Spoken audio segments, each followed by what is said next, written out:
Welcome to our first session. We're going to start to look a little bit deeper into what sustainability in costuming means. And to do that, we need to examine what the state of the art currently is. And what do we mean by the state of the art? So we have to examine some key concepts here, like the role of costume design. Why is costume design important to storytelling? And in merging big industries like fashion and film, what is our environmental impact? And how does film and fashion in film affect the marketplace, affect the rate of consumption? And identifying some key stakeholders that we can advocate to create more sustainable timelines, budgets, and practices within film production. We can also talk about the emotional response to costumes and how we relate as audiences to the characters we see in a film.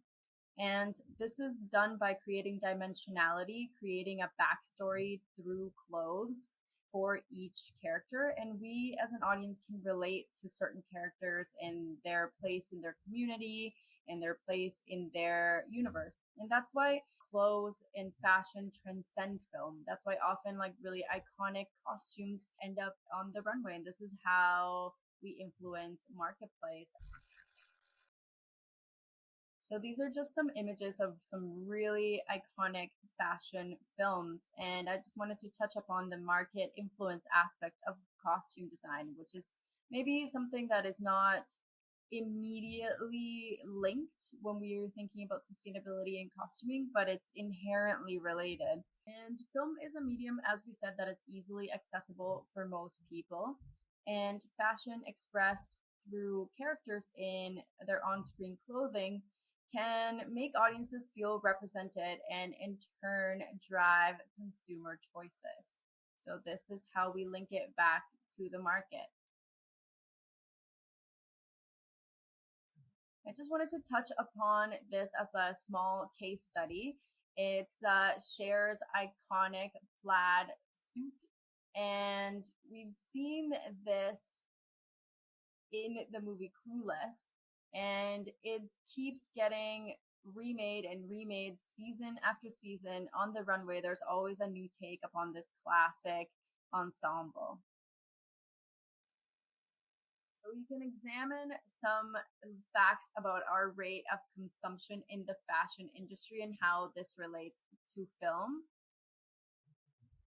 Here are some facts taken from an amazing source, the Costume Directory. I encourage you to check that report out. And in the costume world, we go through about 500,000 poly bags a year.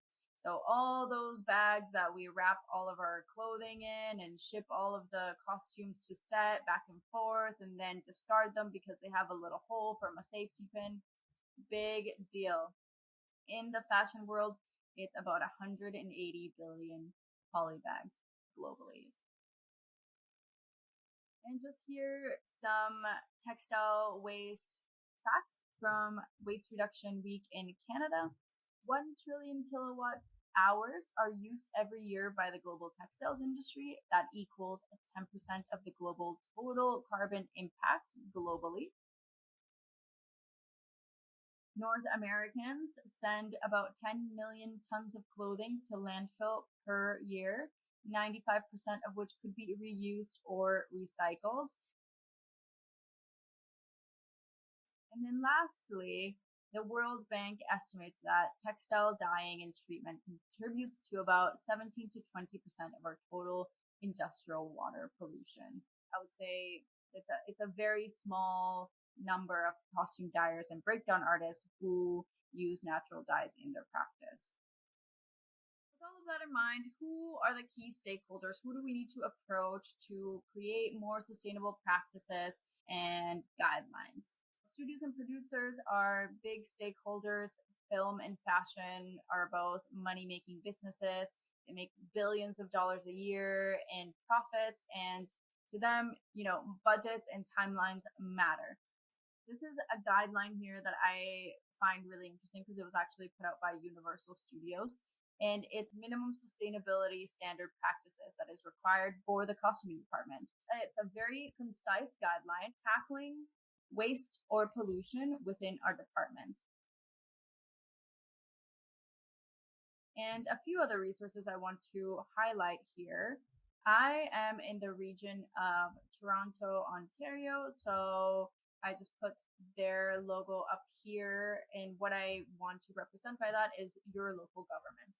And then lastly, I want to highlight some organizations that actually give out awards and are recognizing sustainable productions. Green Film is one, Green is Universal, SPF, Global Sustainability Awards, and Albert Sustainable Film Production Certification. And in here in my local bioregion, as well, the CAFCUT Awards. So it's great to be recognized for the steps that you're taking that are groundbreaking and that are leading the industry in a more sustainable path. And this is another way that you can incentivize your production to take on more green and sustainable practices. Start in your department and lobby further if you can. And that is it for this module. I'll see you in the next one.